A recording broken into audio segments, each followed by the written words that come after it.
of course, one of the big stars on the X-Files and the Lone Gunman. And he's making a documentary called The Truth Is Out There. There's some brilliant things out there, things that would change the world, technologies that would enable us, and they ain't being used. And why? Well, it's business as usual. I've always said that the reason why America has freedom of speech is because nobody knows anything. So This is too important a topic for a very small elite, a very small group of secret holders to hold on to. This is something that the entire human race needs to know about. but if you do know something and it is legitimately important, you're going to get whacked. You're going to jail. Or you're going to get visited 3 o'clock in the morning from federal agents. The whole world is a giant mad scientist laboratory where they're trying to harness and dominate and dehumanize humanity because they're threatened by that dynamic human spirit. They hate it. They want to destroy it. If the banks failed, that would be terrible, I agree, but the nation would recover. If we don't allow these corrupt banks to fail, then the nation will fail, and there will be no recovery. All of science is subjective. But isn't there a universal truth that science is going for? Perhaps the universal truth is what makes us subjective. Okay, you just blew my mind. If you think you're confused, that's the right position to be in. Do you love the light? Was it all the girl? Did it miss the eye? Was it all the world? But I know you didn't hear what you saw the last time. You couldn't hear what we all were after. You locked the door just before the last one. You want to know 'cause the truth is out there.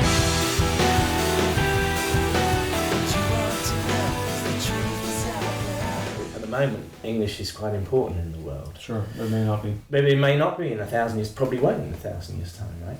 So if we write everything in English, it could be a mistake, couldn't it? So some symbolism is very important, I think. There's a bit of debate whether corporations actually coldly kind of say, right, we're going to go for something really ancient, or the agencies that come up with these kind of ideas go with what resonates with people inside, because symbolism is the language of the soul. I think it's a really peculiar trait of mankind to always think that he is living or she is living in the end of days.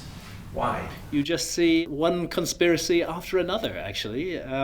Those who have knowledge and power pulling the wool over the eyes of those who don't. That's the story of human history, and the struggle for freedom is the struggle for knowledge. The way knowledge is suppressed is by not being passed on at all, because I got into a discussion with a vicar in the bank, like you do, and we got on to Mary Magdalene, and he was saying, but he said there's no evidence that she was close to Jesus. And I said, what about all the Gnostic Gospels? And he said, what? And I said, don't tell me you haven't read them. He said, well, I haven't. He said, I've heard of them, though. The only end of days we are in is the end of established religion. Each one of us then has to decide within ourselves what it is to be in the bodies that we're in. We have to redefine what it is to be men and women.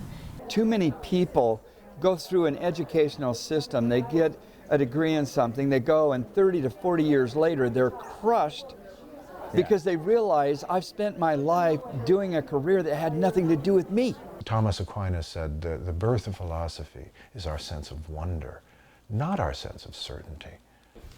How does someone become a shaman? Pain, suffering. The first conversation they'd had with the tree had kindly requested on behalf of all trees all over the world for people to stop hugging them because